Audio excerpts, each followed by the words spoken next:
हमारी आंखें हमेशा उन चीजों की ओर देख रही होती हैं जिन्हें जानने, परखने, हासिल करने या देखने में हमारी दिलचस्पी होती है।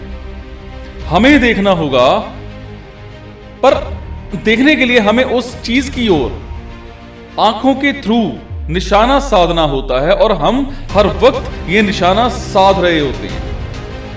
हालांकि हमारे शुरुआती जो हमारे पूर्वज थे ना, वो शिकार करते थे, लेकिन शिकार क्यों करते थे? कुछ खाने के लिए। इसलिए हमारा जो दिमाग है हमारे शरीर के उन प्लेटफॉर्म्स पर डेवलप हुआ है जो शिकार करके वो फूड इकट्ठा करने की एक्टिविटी से जुड़ा है। देखिए, शिकार करने के लिए सबसे पहले एक गोल तय करना होता है, फिर उसका पीछा करना होता है और आखिरकार सही मौका आने पर उस पर वार करना होता है।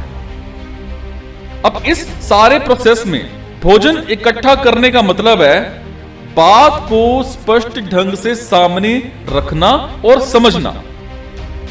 हम पत्थर फेंकते हैं, भाले और बूमरैंग फेंकते हैं। बास्केटबॉल में हम गेंद को टिप्पा खिलाते हैं, आइस हॉकी के पक्स को जाल की ओर मारते हैं। हम ग्रेनाइट की चट्टान में निकाशी करते हैं, हम तीरों से, बंदूकों से, राइफलों से, रॉकेटों से निशाने साधते हैं। हम दूसरों को अपमानजनक शब्द बोल देते हैं, योजनाएं बनाते हैं और अपने विचारों को सामने रखते हैं। जब हम एक गोल कर लेते हैं या लक्ष्य पर निशाना लगा लेते हैं तो ये एक सफलता होती है। जब हम ऐसा नहीं कर पाते तो हम हार जाते हैं, या यूं कहें कि हमसे पाप हो जाता है, क्योंकि पाप शब्द का मतलब होता है लक्ष्य भेदने में नाकाम होना। आप किसी चीज पर जो निशाना है वो साधे बिना या अपनी मंजिल तय किए बिना अपने रास्ते पर सावधानी से आगे नहीं बढ़ सकते।